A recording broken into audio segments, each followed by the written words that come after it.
bet you've seen something like this before. It looks like a game controller, but there's a massive gap in the middle where your phone or tablet would fit. Well, the lovely folk over at Backbone have sent me the brand new Backbone Pro to try.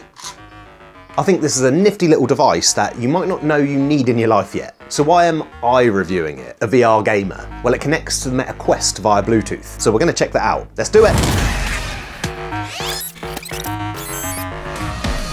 This is the Backbone Pro, a USB-C or Bluetooth controller that should work with pretty much any screen. Bear in mind, if you wanted to dock a phone or a tablet in the device itself, you'll need a USB-C, so that's iPhone 15 and above if you're an iPhone user. Oh, and this won't work with a Nintendo Switch whatsoever, so rule that out. How do Backbone themselves describe this product? Why would I use this over, say, an Xbox controller? Well, this controller has what they're calling the flow state technology that lets you move seamlessly between mobile, tablet, PC, smart TV, and Quest. Backbone Pro want this to be the single device you need to control all your gaming, but there's a slight caveat from what I can see. So in theory, I could be playing here and then switch and continue on my PC. I always need my phone in the Backbone Pro with the Backbone app connected to transition between the Quest and PC in this example.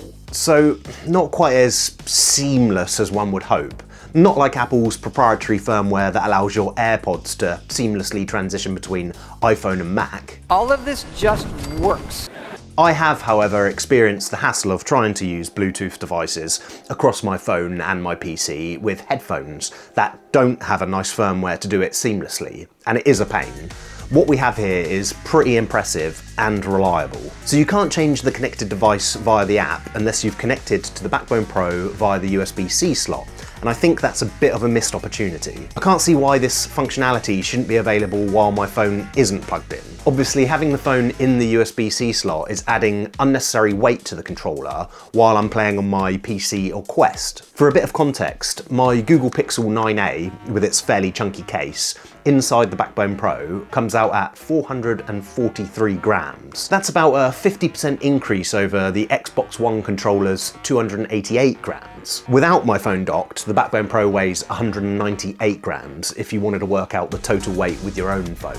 And also, I wanted to make it clear, if you just wanted to use this as a Bluetooth controller without a phone plugged in, you totally can do that, which makes the device the opposite actually, a fairly light option. Although that would be a lot of money for just a wireless controller, be it a very comfortable one, if you're not going to capitalise upon its other features. How much is it, you ask? It's £170 and $170. Not sure why us Brits get shafted with the extra cost there. That sounds expensive, doesn't it? Hey look, if we're comparing to a base Xbox One controller at around £40 on Amazon, then it is indeed expensive. However, as mentioned, the Backbone Pro is trying to give you more.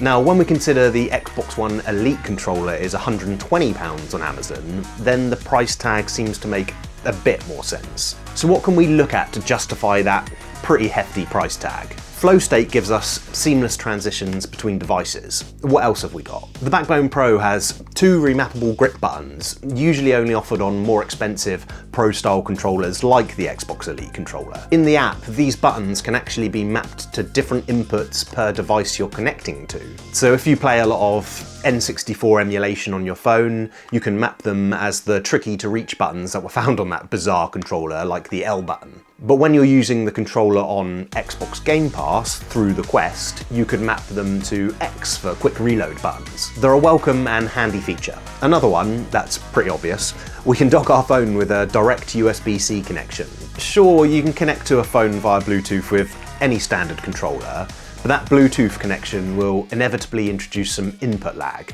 Having a direct USB-C connection to the phone will reduce some of that lag, and if you're playing on Game Pass, or even PlayStation's cloud streaming options, you'll know that any benefit in reducing input lag is a welcome one. It's also just quite nice to play in this Nintendo Switch type configuration, over the alternative controller mount style contraptions I've seen people use. For the price tag, you'd hope to see a high quality product at a hardware level, and I'm very impressed with the Backbone Pro on that point. There's full-sized ALPS joysticks that, dare I say it, feel better than my Xbox One controller. The ABXY button configuration all feels good.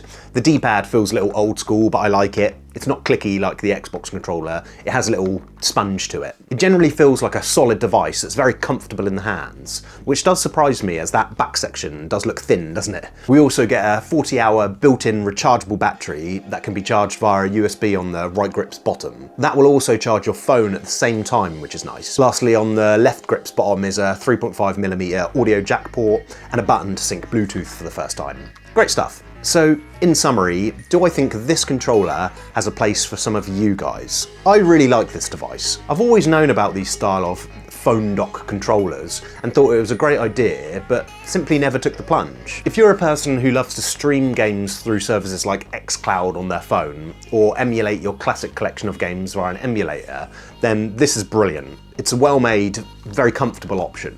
The price point is high, and the unique selling point is the flow state technology that allows you to seamlessly switch between devices. In my opinion, if the flow state tech appeals to you, go for it.